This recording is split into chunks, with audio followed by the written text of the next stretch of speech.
Hey everyone, welcome back to Drama Llamas of Reddit, and a special welcome to anyone who's new here. Today we've got a mix of wild stories and a whole cast of characters, from a helpful aunt who suddenly became a full-time unpaid babysitter, all the way to a responsible adult who discovered that family favor actually meant surprise custody, with plenty of drama in between. I won't keep you waiting. Get comfy, grab a drink or a snack. If you're eating, enjoy your meal, and if you're driving, keep your eyes on the road. Let's get into it. The theme for today is entitled Parents. They tried to dump their kids on me, so I hit them with rules, receipts, and the system. The first story comes from a woman who learned very quickly that being the reliable one in the family is a dangerous role to play. I am a 29-year-old woman, single, no kids, steady job, quiet apartment, and according to my sister, that apparently made me the perfect solution to all her problems. I live alone, I pay my own bills, I keep my place clean, and I value my peace more than anything. I am the kind of person who plans their evenings, enjoys silence, and considers uninterrupted sleep a luxury. To me, that just means I am an adult with boundaries. To my sister, it means I am available. My older sister has 3 kids under the age of 8 and a habit of only contacting me when something is going wrong. She will ignore my messages for weeks, sometimes months, and then suddenly appear like a ghost with a request disguised as a favor. She always starts sweet, always casual, like she is not about to flip my entire schedule upside down. So one Friday afternoon, right as I am finishing work and mentally preparing for a calm night, she texts me, "Hey, can you watch the kids for a couple hours? Date night. You are a lifesaver." I already knew where this was going because in my family, a couple hours is the most flexible unit of time ever invented. Still, I hesitated, felt guilty, and agreed, but only after clearly saying, "I can do until 9. After that, I have plans." I did not lie. My plans were simple: dinner, a shower, and my couch. But they were still plans. She replied immediately, Of course, we will be back by then." She arrived about half an hour later, and the second I opened the door, my stomach dropped. Not because of the kids, but because of the bags. She was carrying bags like she was dropping them off for summer camp. Backpacks, a blanket, snacks, and yes, toothbrushes. I stared at them and said, "Why do they have toothbrushes?" She laughed and said, "Relax, it is just in case." Toothbrushes are never just in case. Toothbrushes mean intention. I reminded her again. 9 o'clock. She waved me off, kissed the kids, and disappeared before I could finish the sentence. The first part of the evening was manageable. I put on a movie, handed out snacks, and tried to keep things calm. But kids get tired, and tired kids get emotional. Around 8:30, they started asking when their mom was coming back. I told them soon, because I genuinely believed that. 9 o'clock came. No sister, no message. At 9:15, I texted her, just a simple, "Hey, are you on your way?" No response. At 10, I tried calling her. Straight to voicemail. That is when the anxiety kicked in. Not panic yet, just that uncomfortable feeling that you are being taken advantage of, and you know it. By 11, the kids were exhausted. One was crying, another was falling asleep on my couch, and the third kept asking for their mom. I tried calling again. Nothing. Finally, at midnight, my phone buzzed. Her message said, "Oh my God, I'm so sorry. We are staying over at a friend's place. Can you just keep them till morning?" Till morning. Like this was no big deal. Like she had not ignored my calls for hours. I replied immediately, "No, come get your kids." Her response came fast and defensive. "Stop being dramatic. You do not even have kids. You do not understand how hard this is." That was the moment something snapped in me. Because that sentence was not about stress or exhaustion. It was about disrespect. It was her saying my time did not matter, my boundaries were optional, and my life existed to make hers easier. I stayed calm and replied, You have 1 hour to come get them. If you do not, I will consider them abandoned, and I will call the non-emergency line for guidance." She laughed and sent back, "You would not dare." So I did exactly what she thought I would not do. I screenshotted everything, every message, every missed call, every timestamp. Then I called the non-emergency line and explained the situation calmly. I told them I agreed to babysit until 9. The parents were unreachable, and they were refusing to retrieve their children. The officer on the phone was professional and said something that instantly validated me. He said, "Ma'am, you did the right thing by calling." It is funny how quickly the narrative changes once the situation becomes official. Suddenly it was not about feelings or family drama. It was about responsibility. While waiting, I did my best to keep the kids comfortable. I gave them water, blankets, and reassured them as gently as I could. One of them asked if their mom was mad at them, and that broke my heart a little. None of this was their fault. When the officer arrived, he spoke quietly, asked basic questions, and attempted to call my sister himself. She did not answer. He left a message. About 10 minutes later, my door started shaking from aggressive knocking. My sister was yelling my name like I had committed a crime. I opened the door, and the second she saw the officer, her attitude shifted.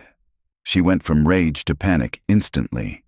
She started shouting, "Are you serious? You called the police on me?" I calmly said, "I told you I would." She tried to argue, but the officer cut in and explained the situation clearly, slowly, and without emotion. He explained that leaving children without consent and refusing to retrieve them could become a legal issue. No yelling, no threats, just facts. And suddenly she remembered how to be a parent. She grabbed the kids, muttering insults under her breath, and before leaving she hissed at me, "You are dead to me." I smiled and said, "Great. Then you will not be asking me for free babysitting ever again." After she left, the apartment was silent. No toys, no crying, no chaos, just peace. And I realized something important. The fear I felt all night was not because I had done something wrong. It was because I was used to putting her needs before my own. The next day, she sent me a long message about how I betrayed family and embarrassed her. I responded with one sentence, "Do not contact me for childcare again," and muted the conversation. And honestly, the silence afterward was beautiful. No calls, no emergencies, no last-minute favors. Turns out boundaries are like bug spray to entitled parents. They hate it, they complain, but they stop coming back when you keep using it. And on that note, let us move on, because the next story proves that sometimes parents do not just test your kindness, they try to rewrite reality itself.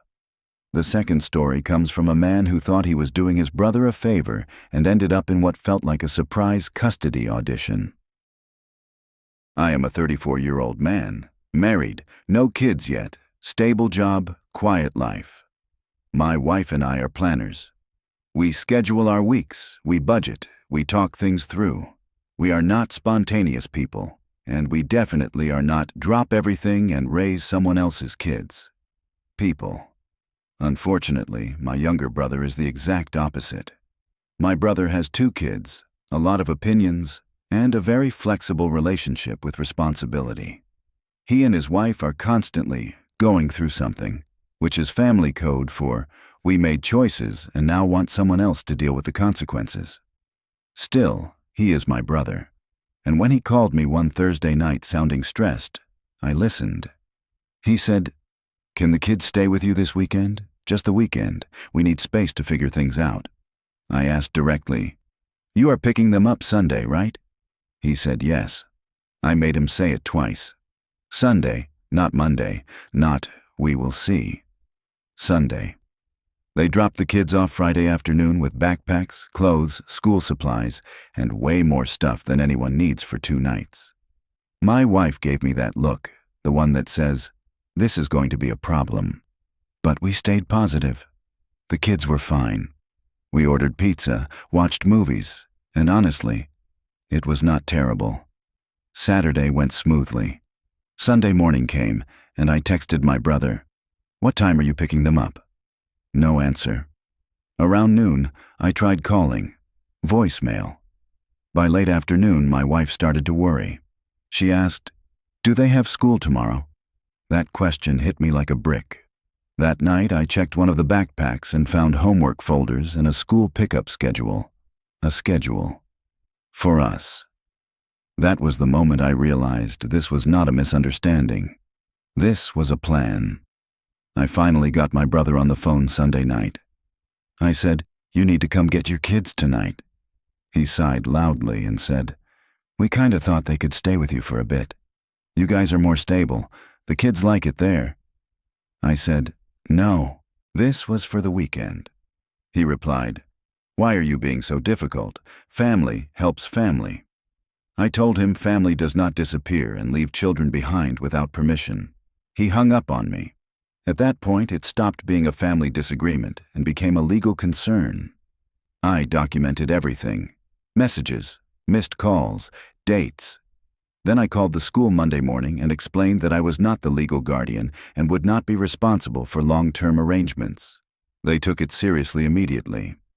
I also contacted a family services hotline for advice. Not to punish my brother, but to protect myself and the kids. They asked very direct questions and opened a report.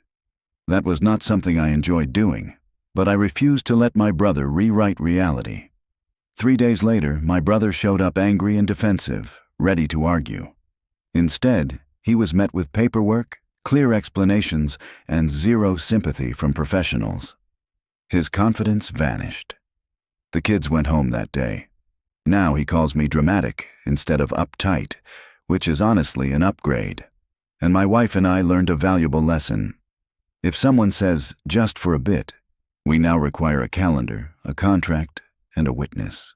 And on that note, let us move on, because the next story proves that sometimes entitled parents do not even pretend. They just drop the kid and run.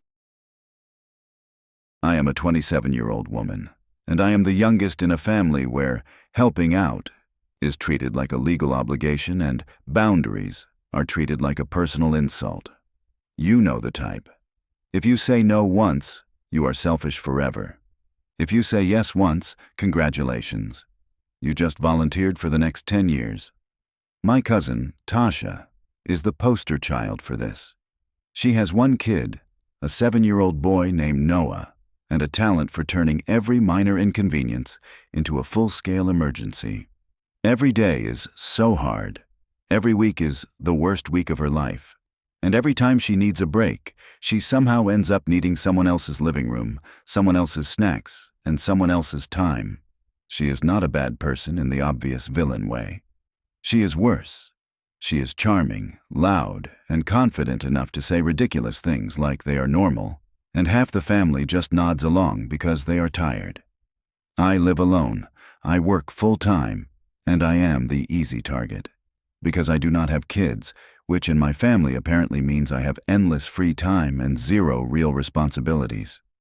I also have the fatal flaw of being polite, or at least I used to. This whole thing started on a random Tuesday afternoon. I was working from home that day, in a big meeting, camera on, trying to look professional. I hear banging at my door like the building is on fire. Before I can even process it, my phone lights up with a text from Tasha that says, "Open up." I muted my mic, went to the door, and there she is. Full makeup, dressed like she is going somewhere fun, holding Noah's backpack with one hand and her keys in the other. She does not say hello. She just steps forward like she owns the hallway and goes, "I need you to watch him." I blinked and said, "I am working. I have meetings." She rolls her eyes like I told her the sky is blue. She physically guides Noah inside, sets his backpack down in my living room and says, "He will be fine. I will be back later." Later. That word again, the most dangerous word in the entitled parent dictionary. I followed her to the door and said, "How long is later?" She sighs dramatically and says, "Do not start. I need a break. I have been with him all week." She said it like she deserved a medal, and I owed her one. I said, "You cannot just drop him off. You have to ask." She replied, "Why are you acting like this? You are family." Then she did the thing that should be illegal. She smiled, waved at Noah, and walked away while saying, "Be good, I will be back soon." And she was gone. So there I am, going back to my desk, unmuting my mic, trying to pretend my entire apartment did not just become an unplanned daycare. Noah is a sweet kid, but he is 7. 7-year-olds do not understand quiet, I am on a call. 7-year-olds understand snacks, attention, and chaos. Within 10 minutes, he is asking if he can have chips. Within 20 minutes, he is asking if he can play on my laptop. Within 30 minutes, he is asking why I do not have toys, and I am thinking, because I am an adult who pays rent. I texted Tasha, "When are you coming back?" No response. 2 hours later, I text again, "Seriously, I am working. I need an answer." She finally replies, "Stop stressing me out. You are so controlling." Controlling, because I did not want to accidentally become a parent for the day. By late afternoon, Noah is bored and restless. I feed him, I put on a movie. I try to keep him calm, and I am also doing my actual job. At this point, I am less of a babysitter and more of a stressed-out cruise ship entertainment director. Around 6, I text, "You need to pick him up by 8. No response. 8 o'clock comes, nothing. 9 o'clock, still nothing. At 10, I call her. Voicemail. I call again. Voicemail. At this point, my stomach is in knots because I am not playing a game anymore. This is someone's child. A real child.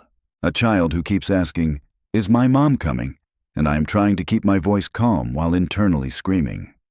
At 11, I text her, "You need to come get your child now. If you do not, I will call for guidance. I am not his legal guardian, and you are not answering." And that is when she decides to go nuclear in the most dramatic way possible. She does not answer me directly. Instead, she goes to the family group chat. You know, the one with all the aunts, uncles, grandparents, and random cousins who pop in once a year to post a holiday gif.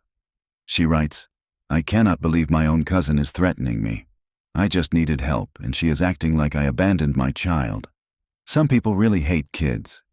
Then she adds, "Noah is safe. She is just being dramatic and heartless." Heartless, dramatic. The classic combo. And here is the thing, normally, in my family, that kind of message works. People do not ask questions. They react emotionally. They pile on. They guilt you. They tell you to be the bigger person, which is family code for be the doormat. But that night, I had receipts. I took screenshots of everything. Her, "Open up." Her, "I need you to watch him." Her, "I will be back later." My messages asking when she would return. Her calling me controlling. The timestamps, the missed calls. I posted them in the group chat with one line, "If you want to discuss this, please discuss the timeline." It was like someone unplugged the entire chat. Silence. No one could spin it. No one could say I was exaggerating.